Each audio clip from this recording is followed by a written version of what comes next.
what I'm going to share with you in this free webinar in the next 15 to 20 minutes is life-changing. And I don't say that lightly. It's not that it changes some lives and not others, and it's not that it changes some lives fractionally and others more. It's life-changing. So, I'm not here to be your friend. I'm here to help. I'm not interested in providing feel-good ideology that makes you feel better about the life you have. I'm here to help you have a better life. I'm a scientist. I'm going to give you tools and techniques and facts, but also some homework in this free webinar. If you're watching this while you're on your cell phone, traveling, commuting, at work, or you're sat at home with your family and you're watching it in the corner, don't. It's not going to change your life. You've got to take this seriously. I don't use the words lightly. So pause it. Wait until you have 20 minutes of your own time, which is priceless these days. Sit in a dark corner somewhere and then play it again and let what I have to tell you digest it. Let it sink in. I'm going to talk about the difference between goals and intentions. And as soon as you hear that, most people will want to reach for a vomit bag, go, oh, here we go again. Goals and intentions. I've heard this 1,000 times. I'm a scientist, so I'm fascinated with how and why things work. So I've studied goals and intentions my whole life. And that's quite a while now. I mean, probably 40 years I've been studying the difference between those who make it and those who don't. What is the difference? I want you to take everything you ever heard about goal setting and toss it in the trash can. And I'm serious. And people will be shocked to go, what are you talking about? I've been building my life on this. Back in the 70s and 80s, there were some well-known self-help gurus, Zig Ziglar, Brian Tracy. They built a whole career based upon a program of goal setting, and it still exists today. And if you have a life coach, your life coach is probably giving you the same program.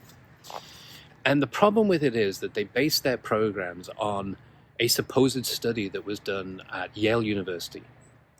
In the 1950s, I think the story goes, and you can tell it's not true by the fact I use the word story, but the story goes, there was a group of really high-end Ivy League individuals. They were given a 100-question questionnaire, and one of the questions was, do you set goals? And they were followed up for 30 years. And at the end of the 30 years, those that were still alive were given the same questionnaire again, and it was shown that the 5% that said, yes, we have goals, compared to the 95% that didn't, were worth more financially than the whole group together. It's a beautiful story. Many multi-million-dollar selling books have been built upon it. Many people have built incredible careers as self-help gurus upon it. It's a lie. It never existed. It didn't happen. So when the results of this survey started to show up in all kinds of magazines like Dental Weekly and Pig Breeders Gazetteer, or whatever it's called, a group of debunkers went to Yale and said, can we have a look at this study? Because everyone's talking about it. And it turns out it didn't even exist. It never happened. When Brian Tracy was approached by the debunkers and was asked, this study never happened, but you've written books about it and you've built a whole career about it and you've been teaching this to thousands and thousands of people who've been teaching it to thousands and thousands of other people because you did a franchise. What do you think? And he said, well, if it hadn't been conducted, it should have, because it must be true. And that's why I got into the personal development space, because of the inauthenticity of feel-good ideology. It has driven me mad over the years, as I have spent a life getting out of abject poverty, from a trajectory of life where people were offering me things like an apprenticeship manager in a chicken packing factory when I wanted to achieve my dreams. And I followed all those programs, the goal setting programs, and nothing changed. I followed law of attraction under its different guises, not just The Secret, but many people have written about it. Nothing changed. As a scientist, I said, okay, I'm going to figure this out. And when I figured it out, I had this incredible career. I became an entrepreneur, built several companies, had the trappings of life that most people call success, but more importantly, had an amazing 38-year relationship, was happy, balanced, had a great life. When I sold my first company, I said, okay, now's the time to share this, and this is what I'm going to share with you. So like I said before, a few moments ago, take everything you've ever known about goal setting and put it in the trash can. I'm going to talk about a thing called intention setting.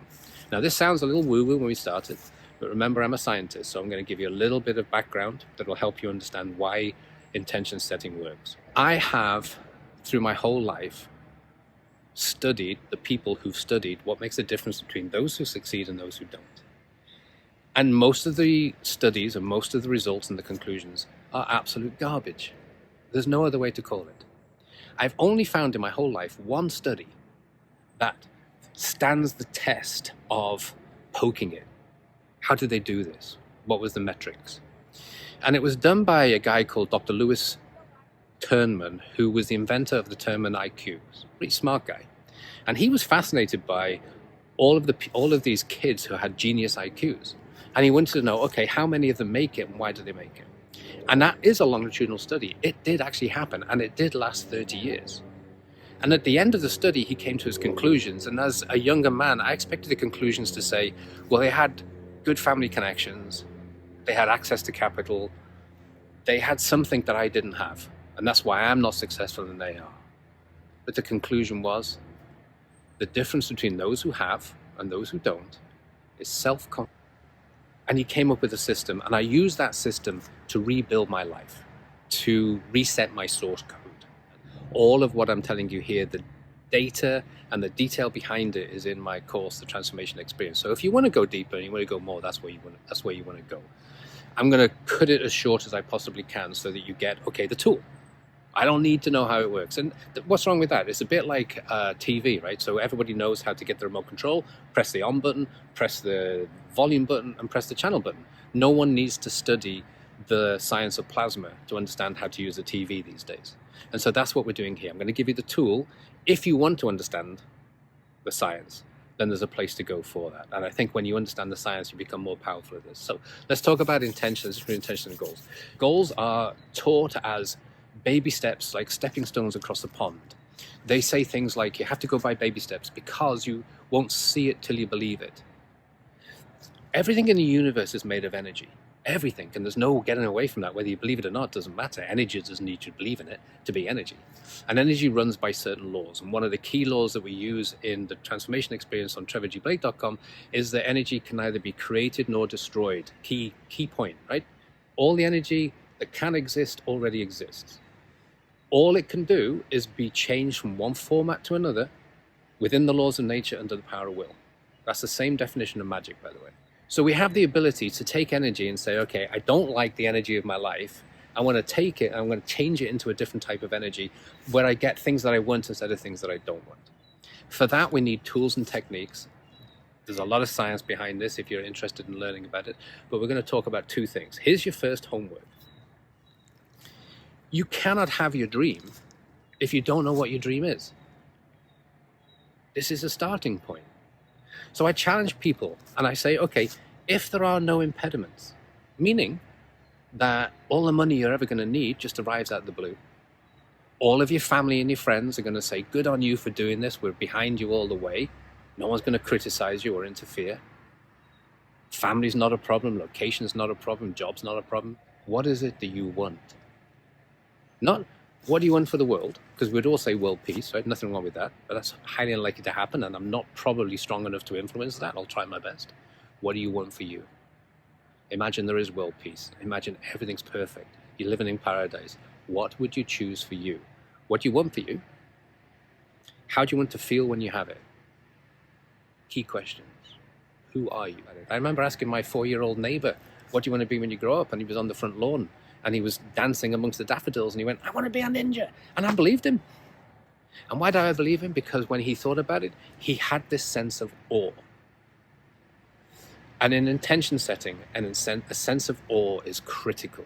Why is it critical? Because scientifically, awe is this thing that we describe as perceptual vastness. It crosses boundaries. It goes through dimensions. It works in a space that we don't quite understand yet.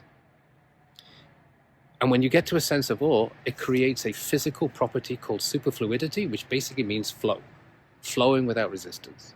And flow is the opposite of the law of attraction. Flow means you float and flow to your dream.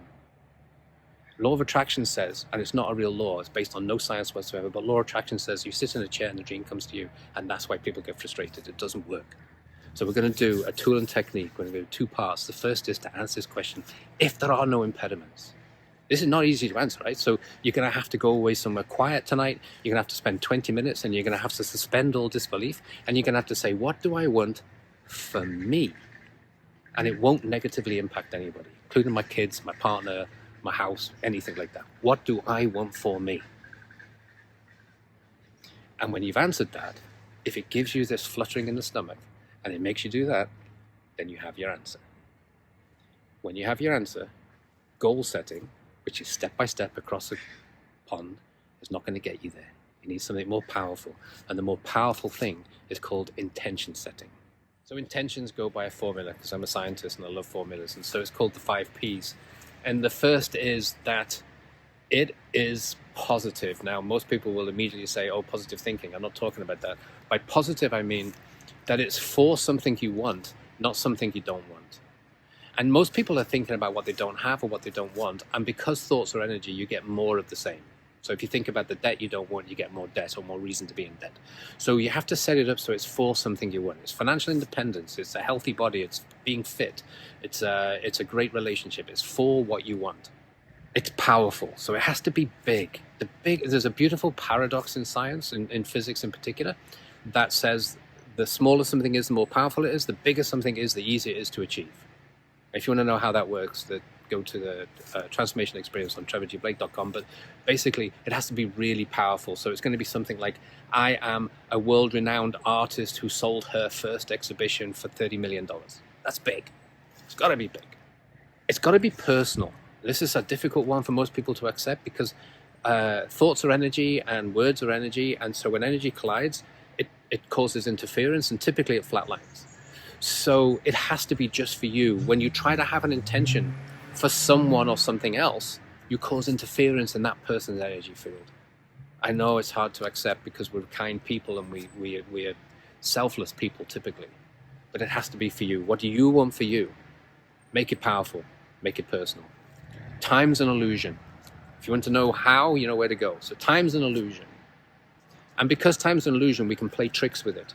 And instead of saying I can and I will, which goal setting will teach you to say, the false goal setting programs that have been taught for the last 30 years, instead of saying I can and I will, I would, I could, I should, what if, when, instead of saying any of that, you say I am, or I have, or I did. My very first intention was I sold my company for at least $100 million. And I set that intention before I even knew what my company was going to be, before I even had an idea.